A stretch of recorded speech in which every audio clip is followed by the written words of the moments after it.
Hello and welcome to another video on my channel. Today we're looking at this 2022 Mercedes GLC 300 4Matic. Let's see if this is still a good buy in 2025. As always, we're gonna check outside, we're gonna check inside, and then we're gonna take it for a quick test drive. It's pretty cold in Montreal. Today we have -12 with the wind chill. It feels like -19. So let's check outside.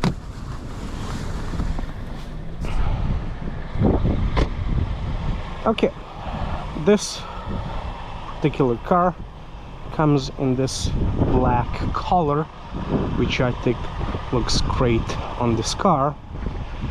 Looking at the front, we have a really nice, elegant design.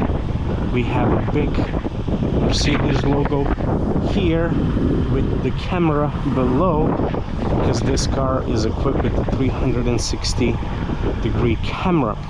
We have some silver accenting in the middle grille and then also below on the bumper with all the sensors that you can have.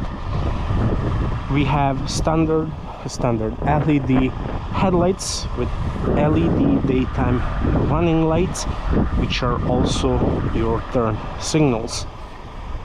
I think that Mercedes did a really nice job with this GLC 300. It's elegant and really nice design. Moving to the front, that elegancy follows. We have these 19-inch silver alloy wheels with 235 55 19 Continental winter contact winter tires.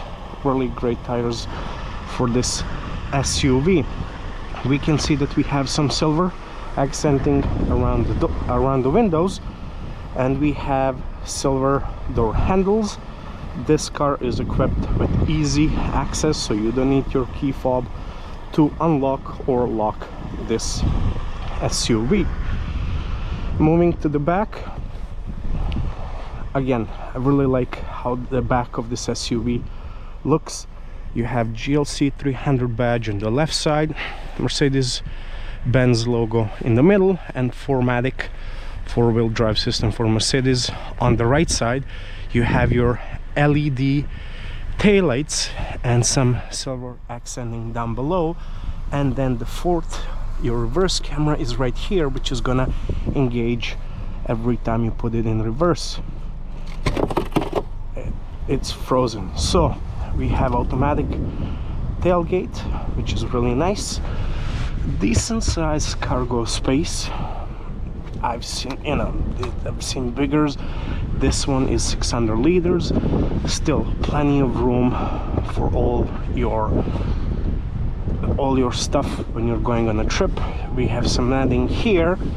Underneath here we have a spare tire, which is really cool, with the jack, and still a lot of space, so maybe you can use this to put some goodies underneath here. These seats, they fold in 40-20-40 ratio, which is really nice and gives you way more room then. Boy, it's really cold. Let's check the back seats. Okay, in the back, it's a spacious cabin. So this is me sitting behind my seating position. I'm 183 centimeters or 6 feet tall, and I have just enough room. And as you can see here, we have these cutouts for your knees, so it's really nice. We have these pockets behind passenger and driver side, which is really nice. We have two vents, dedicated vents for the back seats, and underneath here we have some connectivity, two USB-C ports and your 12-volt socket. We have some nice silver accenting here, silver accenting on the door handle, and for your window switch, these windows they go all the way down, which is really nice. You have an armrest, really nice, with 2 cup holders. I like this design. And having 2 adults in the back, they're gonna have a plenty of room. Yesterday I did a trip with some friends. We did around 450 kilometers. It was 4 of us in the car, and everyone was really comfortable. These seats are really comfortable. However, seating 3 adults in this back seat is gonna be a challenge. We have this pretty high hump, and this middle seat is not that wide. But again, I think for some shorter trips, 30 to, I don't know, maybe an hour, 30 minutes to an hour, it's gonna be okay. Headroom in the back is good, even though we have this panoramic sunroof, which is split in 2 sections with this middle divider. Again, really nice feature to have because it brings more light to this cabin. Let's check the front, and then we're gonna take it for a test drive. Boy, it's really cold today. Before I sit, let's check the doors. Nice material, really soft. You have your memory seats, 3 memory seats, and then your controls for these to adjust these seats, both driver and the passenger side. You're gonna adjust them automatically, and both passenger and driver side, they have 3 levels for the memory. You have your heating button for your heating seat button here. You have your controls for the mirrors and controls for your windows and lock and unlock button, and then here you have a button with whom you can open the tailgate. Decent storage room in the door bins. Okay.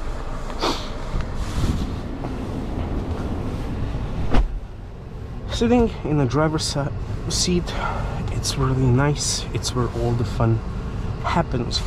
Again, quickly on these seats, they offer a lot of support. They're really comfortable, and again, as I said, heated passenger and driver side.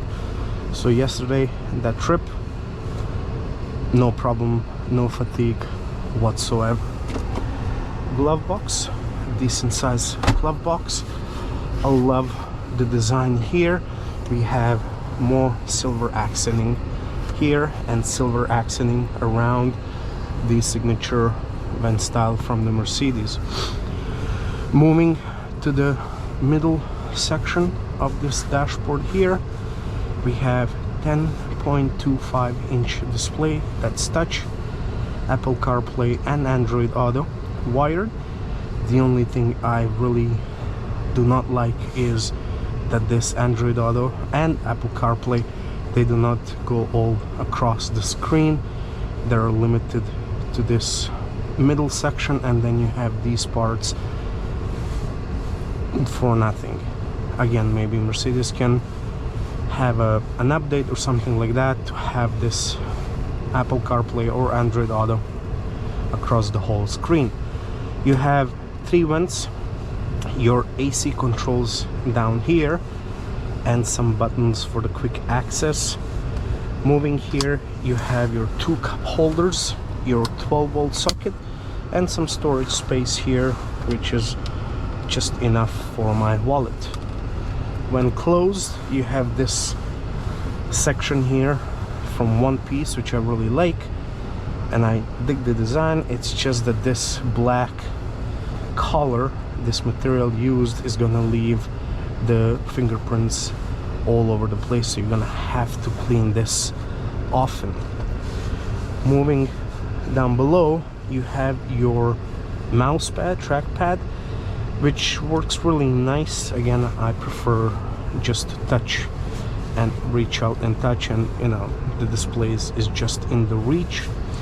You have some quick access button.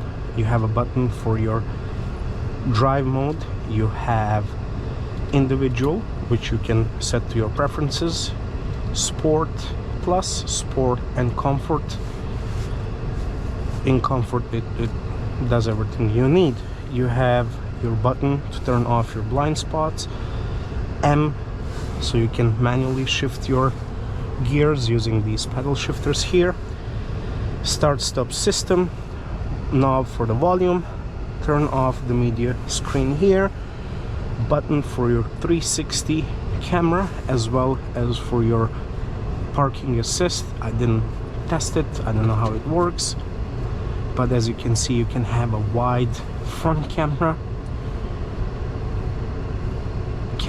front camera, not the wide screen, with 360 camera on the left, 360 wide back camera, and then not wide angle, but you have 360 on the left here, which is really nice. Okay, and you have your traction control. You can turn it on and off using this button here. Looking at this central console here, pretty deep, and you have your two USB-C ports right here, which is really nice. Looking at the steering wheel, leather steering wheel, I like the way it looks, I like the way it feels. You have your controls on the left and the right side. On the left side you're going to control your cruise control, on the right side you can control your volume, answer phone calls, and then with these buttons here you can control your center screen. With these buttons here you're going to control this 7-inch display that can display all kinds of different information that you need. I like to keep it on my current fuel consumption. And we have two analog gauges, speedometer and then the gauge for your RPMs. Below you have your tank fuel, current fuel capacity, fuel that you have, and then the temperature. On the right side, this is your gear lever for your gears, and then on the left side, if you're coming from any other car, this is where it gets confusing in the beginning, because with this lever here you're going to control your turn signals, your high beams, and then also your wipers front and the back. Thankfully I didn't make that many mistakes, but it happened to me once where I wanted to, you know, activate the wipers in front, and by accident I moved this lever instead of this one. It's gonna take a little bit of time to get used to it.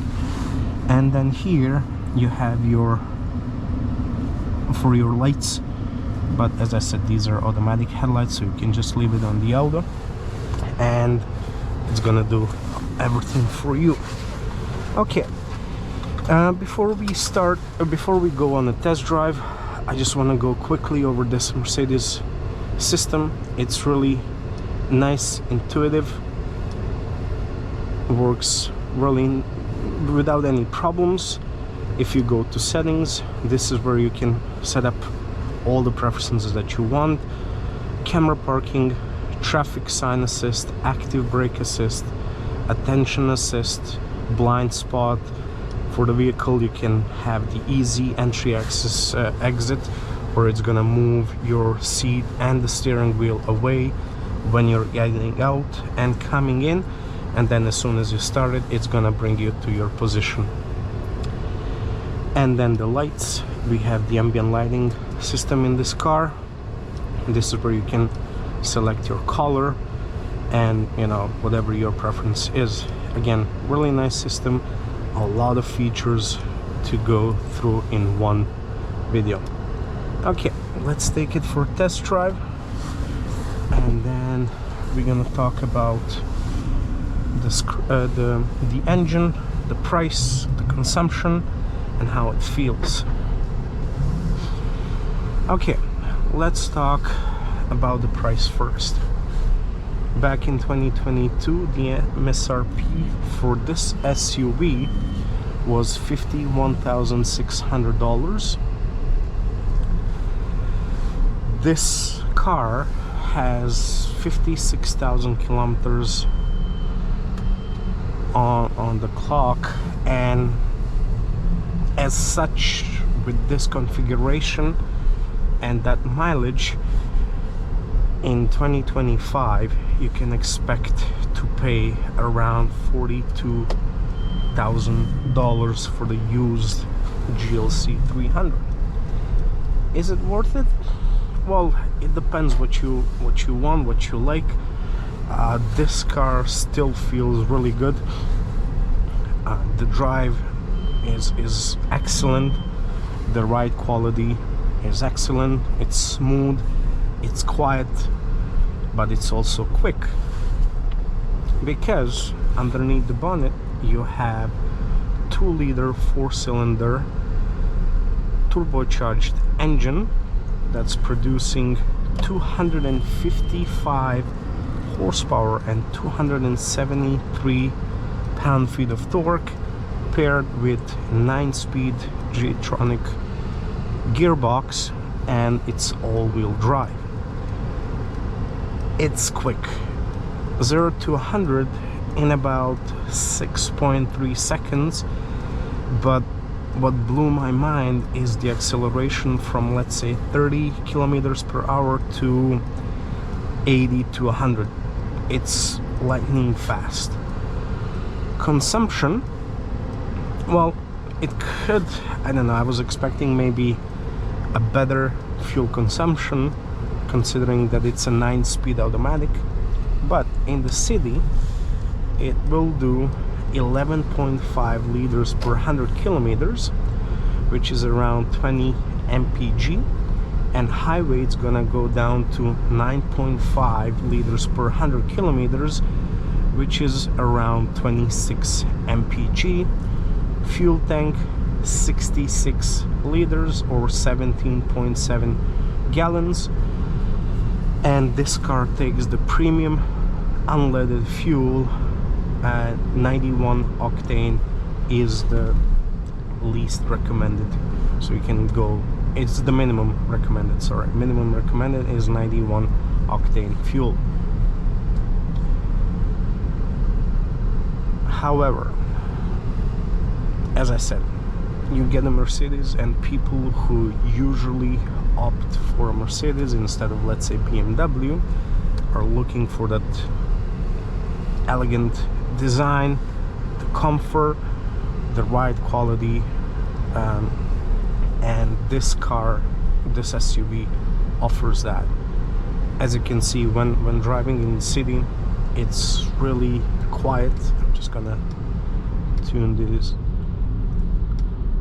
Okay, like that. You can hear it. It's really quiet.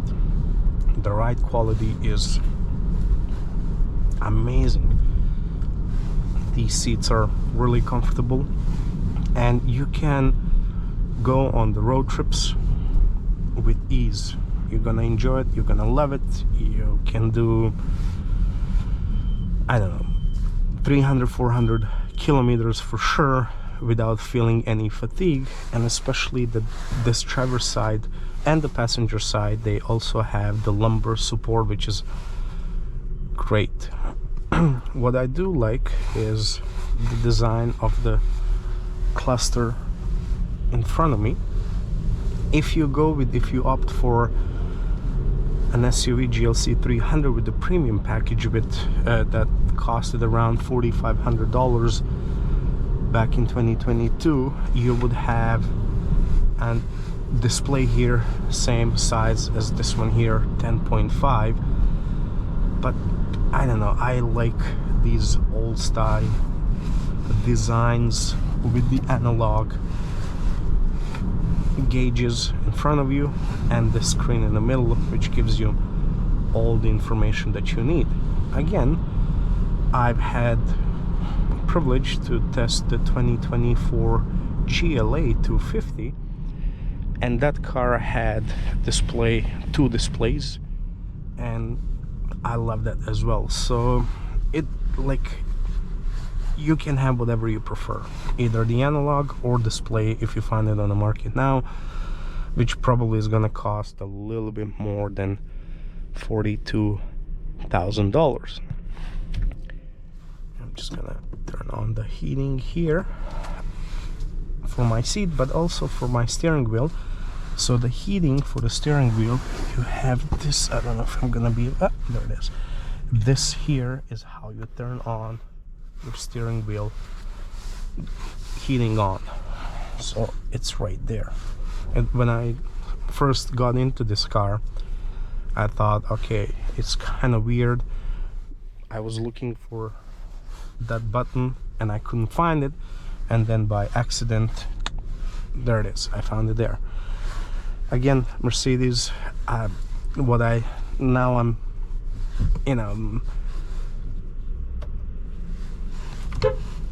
looking at, trying to find some things that I do not like. One of them is the placement of some buttons, like that one for the starter, but once you find it, it's right there. The second one, and that's the same complaint, if you want to call it that way, that I had for the GLA 250, is that you do not have a dedicated controls on your steering wheel to change the tracks. So what I mean by that, if you have an Android Auto or Apple CarPlay, which I assume most of the people will have, you can use this button here to control the music, to change the tracks. You can use this button here if you're listening through the music through the Bluetooth. But as I again repeat myself, if you're using Android Auto, you will not be able to use that. The trick I found is that you split this screen, you have your music on the right, and then either using this touch button here, when you swipe, you have it selected for the next track, you have that selection there on that button, and then you either press this button or you press this trackpad here, and it will change the track for you. So again, in my opinion, the same comment I made when I was reviewing the GLA 250 is, why do they keep this portion here, which is to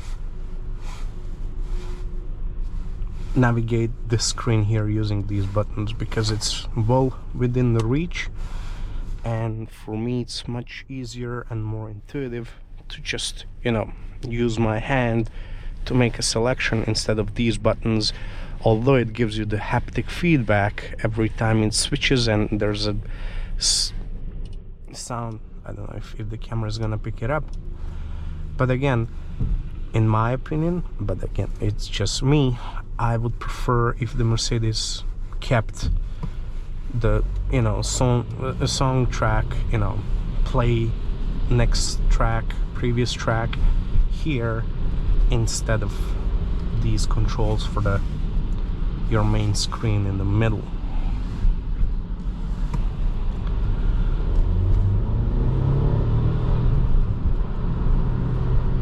That's quick. This SUV is really quick. And the all-wheel drive 4Matic, it's great for these type of weather. The winters in Canada, you will have no problems whatsoever.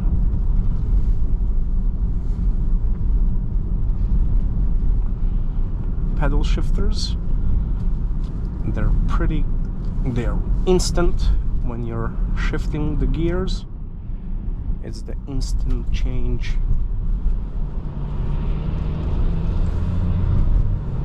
It's 110 already. I'm telling you guys, I was so surprised how fast this car is, especially when accelerating from, let's say, 40 to 100. It's so merging onto a highway, no problem whatsoever. If you have a car in front of you or a truck that you want to pass, it will do that with ease. it's really quick, but at the same time, when you're up to speed, let's say 100, 120, it's such a nice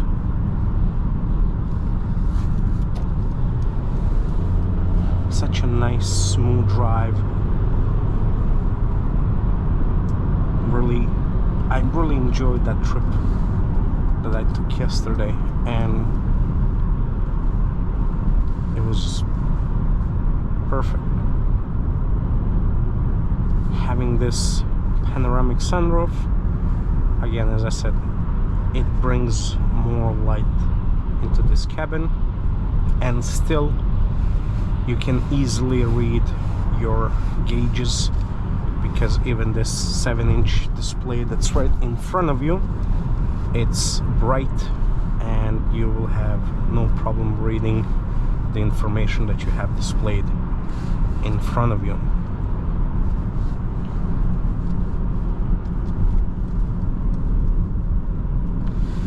Now the question is, in 2025, is this worth $42,000, or you should opt for something else? Again, I think you get a really great SUV, luxury SUV. You get everything that we expect from Mercedes: comfortable, nice ride, smooth, acceleration is there. It's not the most fuel efficient, but again, it's fast. Are you gonna make a mistake buying this? I don't think so. I think it's a really great SUV, but being a German car manufacturer, you have to make sure that you respect the maintenance plan.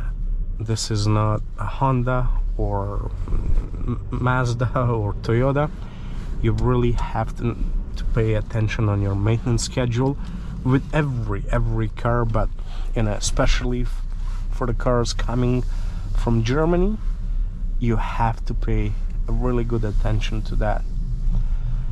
Okay, maybe it's gonna pick up here, but what I do like is, as soon as you approach, or if you're in a bad spot, it's gonna turn on the camera to show you how close you are, with also your sensors around showing you how close to something you are, and it's gonna give you that beeping sound that we just heard.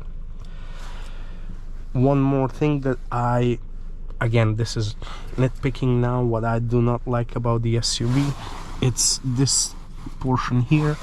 When I'm driving, I tend to keep my hand like this, and now with the jacket being a winter, it's I don't feel it that much, but I think in the summer, having a t-shirt with a short sleeve, you're gonna feel this here, and it's gonna bother you for sure. But again, that's me nitpicking on what I do not like about this SUV. Everything else, as I said, comfort, ride, the way it looks outside, the way it looks inside, I really like what the Mercedes did with this 2022 GLC 300. Guys, thank you very much for watching this video. Please, if you do like it, like the video and consider subscribing to the channel. It's gonna help me a lot. Thank you very much, and see you in another video.